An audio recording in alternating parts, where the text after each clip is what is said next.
Eh bien, on est sur le salon. Vous êtes présent tous les ans, j'imagine? Oui, tout à fait, oui, oui. C'est important d'être présent au salon pour représenter donc les irrigants de France et les irrigants européens également. Le public qui vient vous voir, ils savent ce que c'est l'irrigation? Eh bien, pas toujours, parce que justement, on ne fait pas l'association systématiquement, mais l'eau est un élément absolument indispensable à la production agricole, parce que sans eau, on ne produit pas. Et quel est le phénomène qui se passe aujourd'hui en lien au changement climatique? Parce que ça, c'est important de le rappeler. Le monde agricole est en première ligne du changement climatique. Et le changement climatique, c'est quoi? C'est une augmentation des températures, mais le volume d'eau, il va rester constant sur Terre. On le voit cette année, des excès dans les périodes hivernales. Et cet été, on va avoir une sécheresse au moment où on va avoir besoin de produire nos fruits, nos légumes, nos céréales, c'est-à-dire le printemps et l'été. Donc, effectivement, retenir cette eau lorsqu'elle est en excès pour éviter les inondations et l'avoir à disposition, je crois que c'est pas sot comme idée, je crois. Il faudrait la retenir, cette idée-là. Et donc, c'est ce qu'on essaye d'expliquer et de faire passer parce que l'enjeu de l'eau est un enjeu absolument majeur.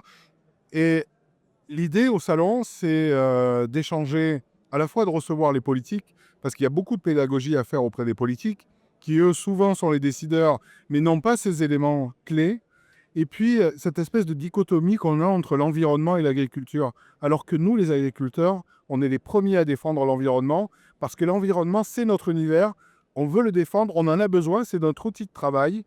Mais par contre, il ne faut pas regarder cet environnement comme le jugent parfois, souvent, les politiques avec un dogmatisme et une orientation politique qui est gênante.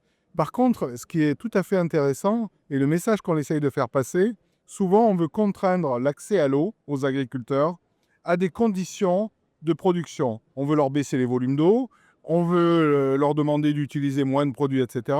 Bien, moi, je crois que ce n'est pas la bonne solution. Moi, la bonne solution pour moi, c'est donner l'accès à l'eau au monde agricole, et ça sera un accélérateur de la transition agroécologique. Et ça, c'est fondamentalement important pour préserver notre environnement et préserver notre alimentation. Parce que le dernier enjeu, après le changement climatique, c'est notre souveraineté agricole et notre sécurité alimentaire.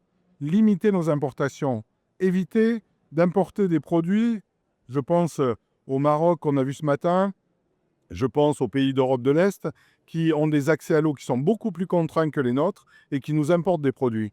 On a de l'eau en France. Je pense que ce qui est important de le rappeler, on est le deuxième pays européen au niveau de l'abondance en eau, derrière la Norvège. On est le deuxième pays européen. On a beaucoup d'eau en France. Et par contre, au niveau de l'utilisation, avec 20%, on est quasiment dans les derniers pays européens.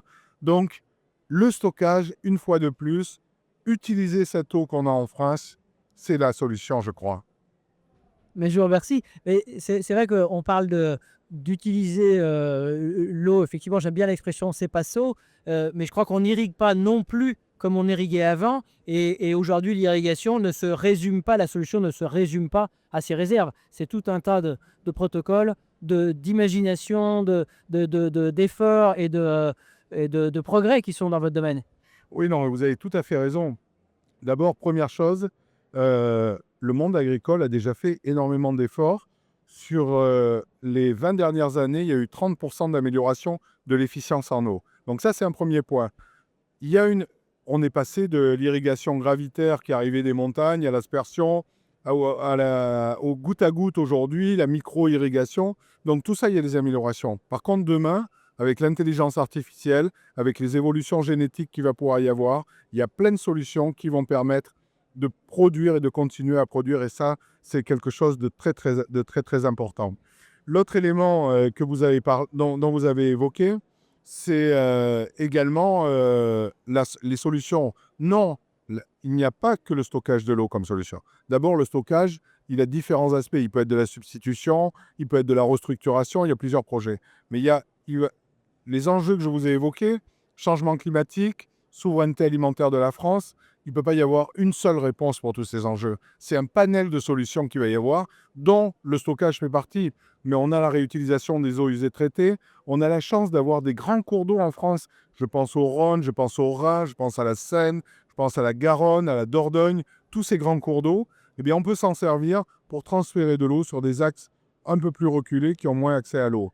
Donc, tout ce panel de solutions va être indispensable pour répondre aux enjeux de demain, continuer à produire des produits de qualité comme on le fait en France, et puis avoir accès à l'eau, hein, et puis produire, tout simplement.